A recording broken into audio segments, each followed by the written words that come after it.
Olá, eu sou Jarles Pereira, missionário da comunidade Canção Nova, e você está no Diário Espiritual. Vamos fazer juntos?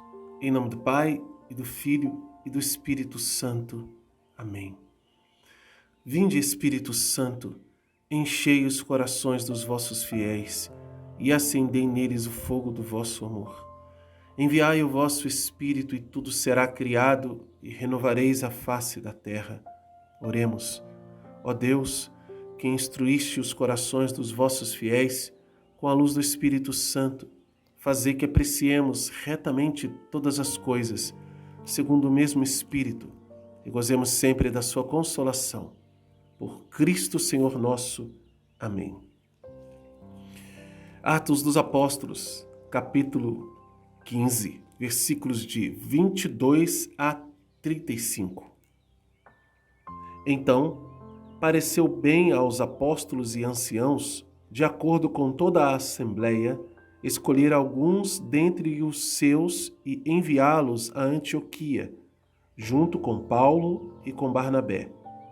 Foram Judas, codinominado Barsabás, e Silas, homens considerados entre os irmãos. Por seu intermédio, assim escreveram: os apóstolos e os anciãos, vossos irmãos, aos irmãos dentre os gentios que moram em Antioquia, na Síria e na Sicília, saudações. Tendo sabido que alguns dos nossos, sem mandato de nossa parte, saindo de nós, perturbaram-vos, transtornando vossas almas com suas palavras, pareceu-nos bem, chegados a pleno acordo, escolher alguns representantes e enviá-los a vós junto com os nossos diletos Barnabé e Paulo, homens que expuseram suas vidas pelo nome de nosso Senhor Jesus Cristo. Nós vos enviamos, pois, Judas e Silas, eles também transmitindo de viva voz esta mensagem.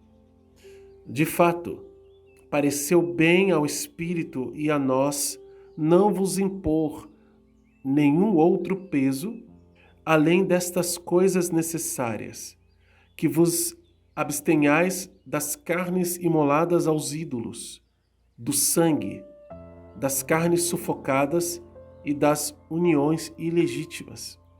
Fareis bem preservando-vos destas coisas. Passai bem. Tendo-se despedido, os enviados desceram a Antioquia, onde reuniram a assembleia e entregaram a carta. Feita a sua leitura, alegraram-se pelo consolo que trazia. Entretanto, Judas e Silas, que também eram profetas, falando longamente, exortaram e fortaleceram os irmãos. Passado algum tempo, estes despediram-nos em paz, de volta aos que tinham enviado. Paulo e Barnabé, porém, continuaram em Antioquia, onde com muitos outros ensinavam e anunciavam a boa nova da palavra do Senhor. Palavra do Senhor, graças a Deus.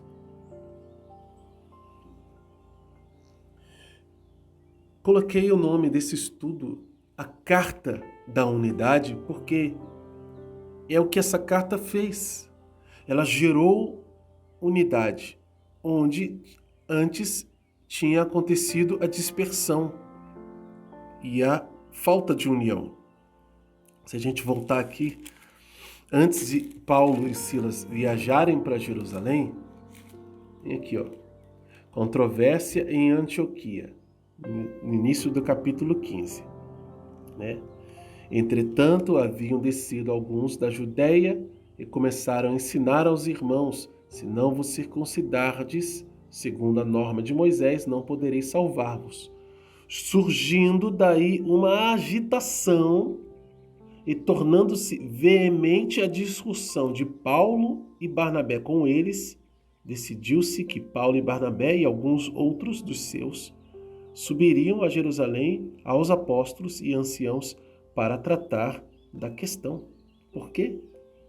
Porque a agitação e a discussão veemente estava na igreja de Antioquia.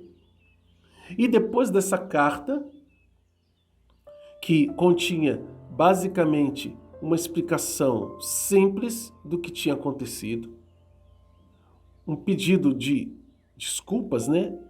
Meio que velado ali, mas para dizer, olha, não fomos nós que enviamos essas pessoas. Eles foram pregar aí por conta própria, nós não enviamos eles, mas estamos enviando Judas e Silas, junto com Paulo e Barnabé, para explicar para vocês que tá tudo bem. Que a única coisa que vocês precisam fazer é se abster dessas coisas aqui. Não precisa circuncidar. E aí, essa carta sendo lida, causou o quê? Causou alegria. Causou alegria. Judas e Silas, que também eram profetas, né, ficaram lá e pregaram longamente. E esses profetas, a gente já entende, né, que não só são profetas em termos da autoridade de falar, né, de ensinar, mas que traziam em si esse dom de profecia em que Deus ia indicando caminhos. Ora, Paulo e Silas mesmo, eles se embrenharam nesta missão por causa dessas palavras de profecia, desses profetas. E olha o que Deus realizou através deles. Então, a presença de Silas e de Judas na cidade de Antioquia foi uma coisa maravilhosa. Foi uma coisa maravilhosa. E depois de um tempo, eles voltaram e Paulo e Barnabé continuaram a sua missão lá junto com os outros. Interessante que aqui já começa a aparecer também a presença de Lucas. Ele não deixa isso tão claro como em outros versículos, né? Aqui no capítulo 16 ele vai dizer mais, mas aqui já deixou escapar que estava lá, né? Olha só, Paulo e Barnabé, versículo 33. Passando algum tempo, estes despediram-nos em paz. Nos despediram em paz? Ou seja, ele estava lá em Antioquia. Lucas já estava presente com Paulo e Barnabé nesse tempo, né? Já nesse início de forte de missão. E depois voltaram em paz.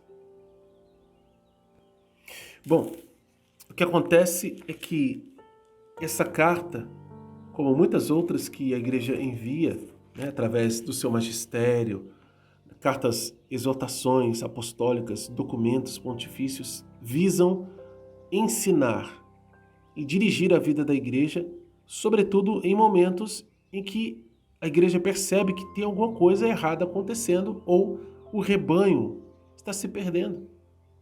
E não estranha essa palavra, né? Porque nós estamos falando de mercenários, estamos falando de pastores. Então o pastor tem que cuidar do rebanho. E como é que ele cuida? Muitas vezes é corrigindo ali. Muitas vezes fecha a porta para um, abre para outro, separa as ovelhas, pega aquela que está mais fraquinha para cuidar, já não tem tanta preocupação com a ovelha que está gorda, né? O profeta Ezequiel tem um texto que fala sobre isso, de como Deus cuida. E assim a igreja segue esse caminho. E ali era necessário que essa carta fosse enviada, assim como muitas outras. Os papas fizeram isso, fazem isso, escrevem cartas, exortações apostólicas, têm discursos, catequeses. Para quê? Para que a igreja seja orientada e não perca o rumo da vontade de Deus. Que esta carta nos inspire a também conhecer outras cartas, outras exortações apostólicas que a igreja, ao longo dos anos, dos séculos, foi escrevendo para orientação da igreja. Papa Francisco, Papa Bento, Papa João Paulo II e todos os outros anteriores sempre escreveram algo, com raríssimas exceções, para orientar a igreja, de modo universal ou num tempo específico presente. Que nós estejamos atentos a essas indicações. Mas eu não sei, me parece difícil ler esses textos. Então, procure compreender aquilo que o padre da sua diocese, o seu bispo, o padre da sua paróquia, o bispo da sua diocese orienta. Tem orientações também ali do seu bispo para coisas práticas na sua diocese e na sua paróquia. É por ali, é por aqui, é desse jeito que se deve caminhar em unidade com a igreja. Vamos anotar no nosso diário, né? Temos ordem de Deus aqui, versículos 28 e 29, em que a carta repete aquilo que, de maneira mais resumida um pouco, aquilo que Tiago tinha já falado anteriormente, enquanto as coisas estavam sendo decididas. E assim, nós devemos cumprir. Vamos fazer bem se nós observarmos. Anota também qual a mensagem de Deus para você hoje e como colocar isso em prática na sua vida. Se você é novo aqui no canal, convido a se inscrever e acionar o sino da notificação. Deixa um like, porque o seu like evangeliza, e juntos vamos fazer a Bíblia toda, com a graça de Deus, o método A Bíblia no Meu Dia a Dia, de Monsenhor Jonas Abib. Estou convidando você e toda a sua família. Aqui na descrição do vídeo você encontra as informações que precisa para fazer conosco. Que Deus abençoe você. Ó Maria concebida sem pecado, rogai por nós que recorremos a vós.